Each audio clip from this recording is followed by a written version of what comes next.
Baik, selamat siang Pak Titus. Selamat siang Pak. Sehat ya? Selamat siang Pak. Baik, siang ini paling tidak sebelum besok panjenengan melaksanakan kegiatan observasi, alangkah baiknya panjenengan melaksanakan kegiatan praobservasi. Nanti saya memberikan beberapa pertanyaan, nanti coba panjenengan jawab dan jelaskan kepada saya sesuai dengan RPPM yang sudah panjenengan susun. Baik, untuk yang pertama tentang rencana pembelajaran, saya ingin tahu materi apa dan di kelas berapa nanti panjenengan akan melaksanakan kegiatan observasi. Jadi besok itu di kelas 6 Pak, tentang aku sebagai manusia istimewa. Jadi maksudnya istimewa kan sebelumnya kan untuk beberapa minggu itu ketika kita akan mengolah keterbatasan manusia. Nah di balik keterbatasan itu kan Tuhan memberikan satu keistimewaan. Besok materinya apa itu ya? Terus bagaimana istimewa. Oke, terus untuk CP dan TP-nya? CP dan TP-nya kita kan fase C ya.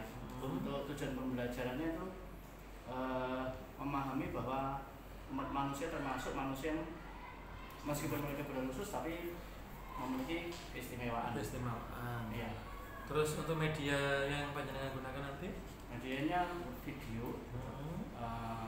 Jadi saya ngambil dari ada satu aplikasi itu namanya Bible itu yang cocok buat anak-anak untuk kelas 5-6. Baik, untuk yang selanjutnya tentang strategi dan metode. Kira-kira metode apa, pendekatan apa, dan strategi yang panjenengan gunakan nanti apa sehingga bisa membangun keterlibatan murid? Jadi karena kan kita cuma 3 anak Pak kelas 6. Jadi yang jelas yang pertama itu saya akan memberikan stimulus kepada anak-anak. Jadi saya akan memberikan pertanyaan. Kalau kemarin kita sudah tahu keterbatasan, sekarang sih apa keistimewaan? Karena apa? Anak-anak itu kadang-kadang dia itu tahu kemampuannya, tapi dia tidak bisa mengungkapkan. Jadi saya akan memberikan stimulus dari pertanyaan. Terus nanti juga ada ceramah dan juga saya akan menekankan ke tanya jawab. Tanya jawab. Soalnya kan kalau mau diskusi juga 3 anak di kelas bagian, tapi bagi saya yang apa namanya yang lebih efektif itu tanya jawab. Bukan. Terus berkaitan dengan murid ini, kira-kira karakteristik murid yang nanti panjenengan jadikan objek observasi itu dari tingkat kemampuan, keaktifan seperti apa? Jadi tingkat kemampuannya yang 2 di atas rata-rata. Sebenarnya kan ada Nancy, Diego, sama Siska. Nah, Nancy sama Diego itu Nancy sama Siska itu memiliki keaktifan yang lebih daripada Diego. Tapi untuk kemampuan berpikirnya sebenarnya Diego tidak kalah sama Nancy Nancy dan Siska. Cuman untuk pengungkapannya itu Diego yang perlu butuh waktu. Baik.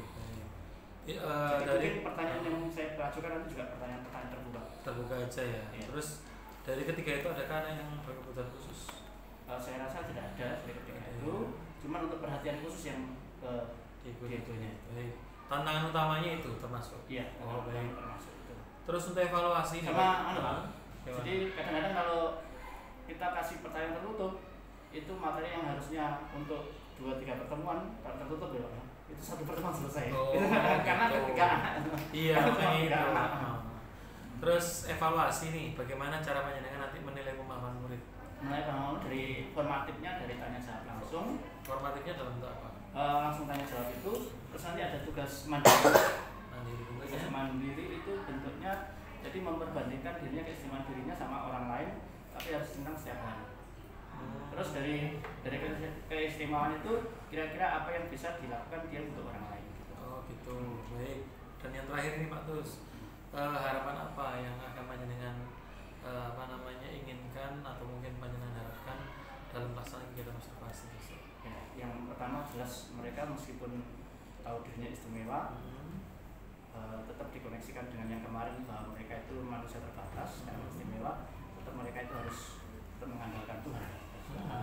Yang kedua dari keistimewaan itu mereka juga bisa, aku bisa, berarti aku juga harus kemampuannya itu harus bisa untuk berguna bagi orang lain.